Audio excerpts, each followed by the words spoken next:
Welcome to the show.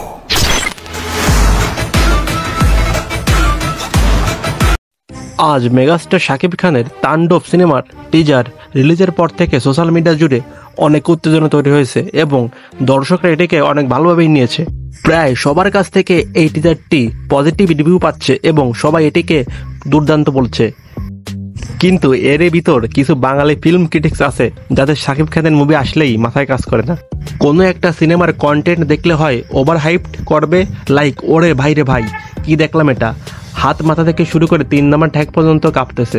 তাণ্ডবের teaser রিলিজের পর জাওয়ানের copy বলে ভরিয়ে ফেলতেছে এসব ক্রিটিক্স।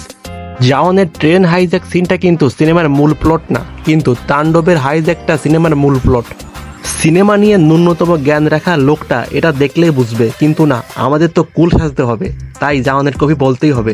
এদিকে জাওয়ানের আগে সিনেমা জগৎ যেন হাইজ্যাক সিনেমা দেখেই নাই। 2006 সালে বাংলাদেশের মেড ইন বাংলাদেশ নামে একটা মুভি হয়েছে যেটার মূল প্লট ওই হাইজ্যাক নিয়েই।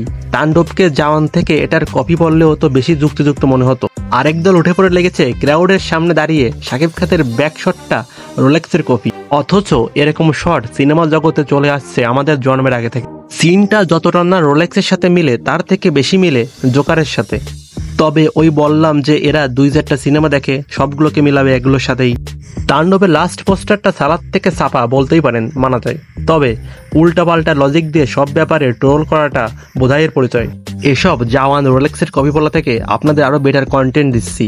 শাকিবের আনমার্কস সিনটা বিক্রমের কমল হাসানের আনমার্কস সিন থেকে ছাপা, এগুলো নিয়ে আপনারা এনজয় করতে থাকেন। আপনাদের বাংলা সিনেমা দেখার দরকার নেই। ধন্যবাদ।